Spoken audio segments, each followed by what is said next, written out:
akan mundur satu langkah pun. Kau mau kirim berapa personil pun kita tetap akan melayani. Dan Anda sudah kirim berapa personel, itu tidak akan keluar. Di Simal dan di bumi pertengahan ini tidak akan keluar. Dan ada hari ini melepaskan dari Kabupaten Duga, dilepas TNI Polri 2 bibir yang sudah dilepas lewat Abeak. Dan pagi masuk lagi, mulai serang lagi, dan sudah mulai baku perang sampai anggota kami lulus semua, dan sebelah-sebelah kami sudah siap, dan helikopter jam 3 tadi masuk dan ini juga mau ambil mayat tidak bisa, dan dari udara mereka tadi siram sampai tembakan.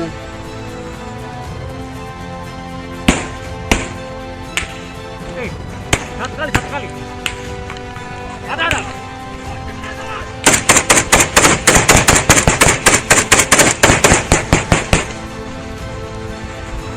Dari atas.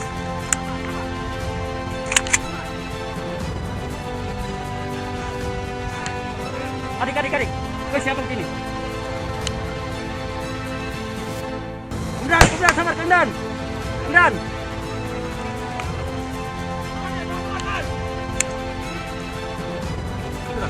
Kau di belakang.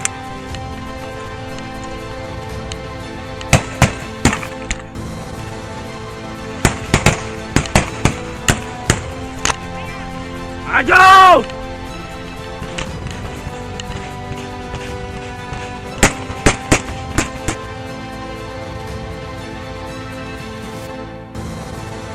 Menguak, siapa dalang di balik OPM atau KKB?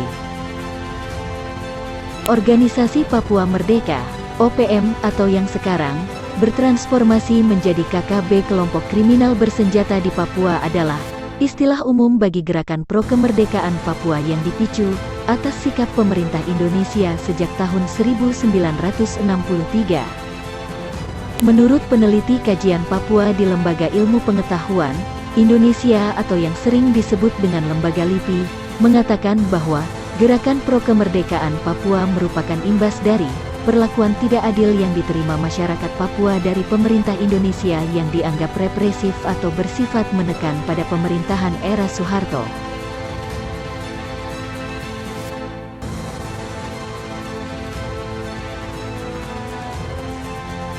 Lalu adakah pihak-pihak asing yang terlibat dengan menekan pemerintahan Indonesia untuk merebut Papua dan melepaskan diri dari Indonesia yang begitu kaya dengan sumber daya alamnya?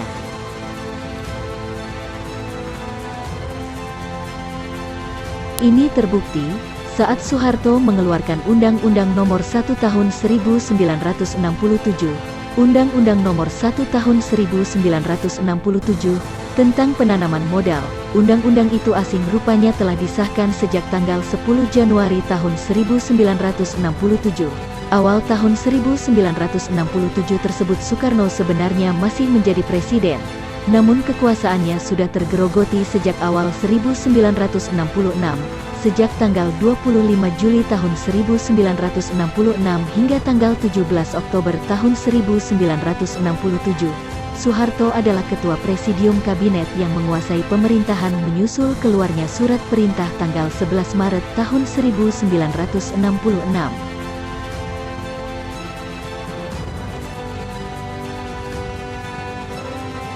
Soeharto baru ditetapkan sebagai pejabat presiden pada tanggal 12 Maret tahun 1967 setelah pertanggungjawaban Presiden Soekarno, Nawaksara, ditolak MPRS. Langkah apa saja yang diambil Soeharto di awal statusnya sebagai pejabat presiden? Salah satu yang berdampak panjang secara ekonomi adalah Soeharto pun memberikan kontrak karya kepada Freeport selama 30 tahun. Kontrak karya itu ditandatangani pada tanggal 7 April tahun 1967, hanya sekitar 3 pekan setelah Soeharto dilantik sebagai presiden. Freeport pun berhasil dikelola oleh pihak asing. Hal itulah menyebabkan masyarakat Papua semakin terpinggirkan di era itu, hingga dimanfaatkan oleh pihak-pihak tertentu, sampai saat ini. Presiden Jokowi pun menegaskan tak akan memberi ruang sedikit pun bagi kelompok-kelompok bersenjata yang ingin memecah belah NKRI. Saya tegaskan, tidak ada tempat untuk kelompok-kelompok kriminal bersenjata di tanah Papua maupun di seluruh pelosok tanah air.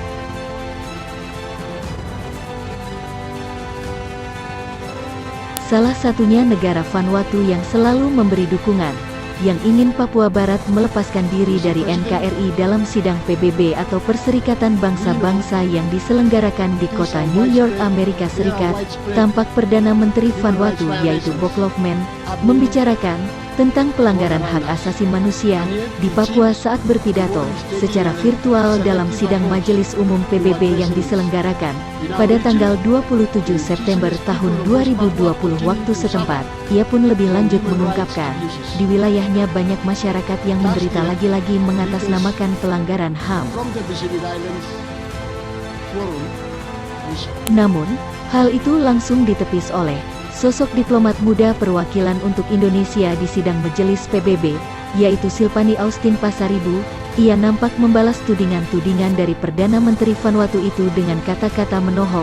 Dalam kutipan pembicaraannya, diplomat muda ini memberi saran kepada Perdana Menteri Vanuatu untuk tidak mencampuri kedaulatan suatu negara dan termasuk teritorialnya. Ia pun lebih menegaskan, setiap negara punya cara tersendiri menegakkan prinsip-prinsip dasar hukum itu sendiri.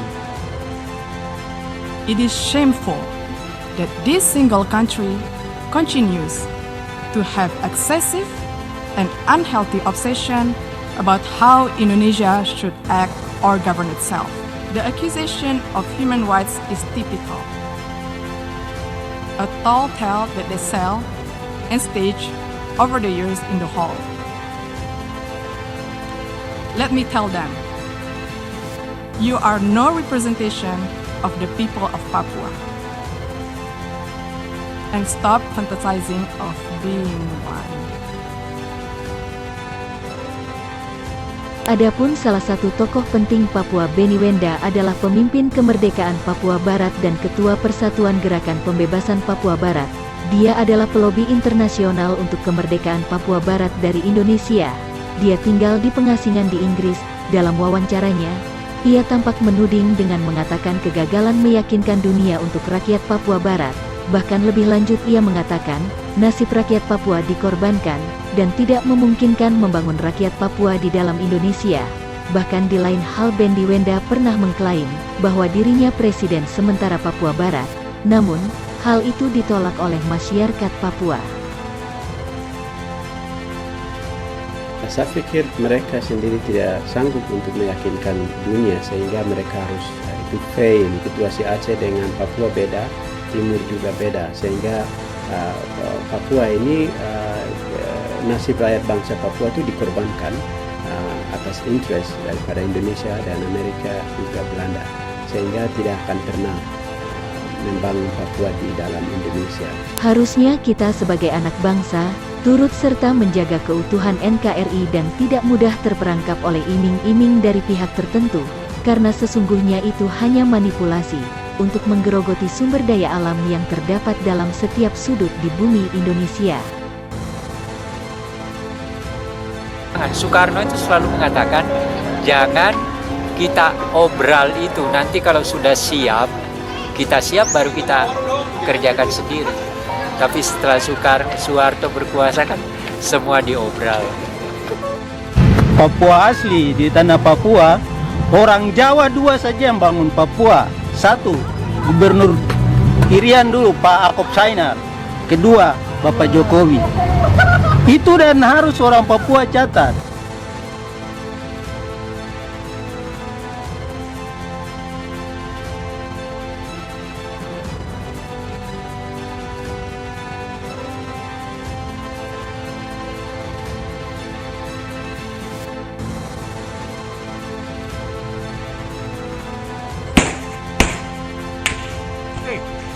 Satu kali.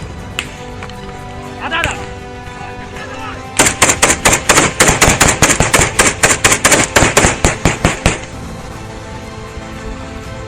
Dari atas.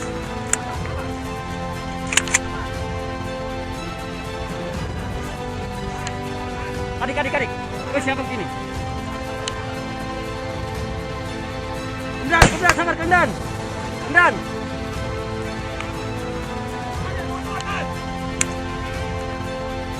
Sudah. Kau di belakang.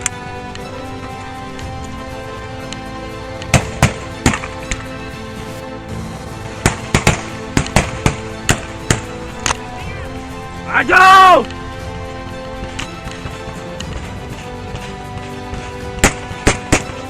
Saya tegaskan, tidak ada tempat untuk kelompok-kelompok kriminal bersenjata di tanah Papua maupun di seluruh pelosok tanah air.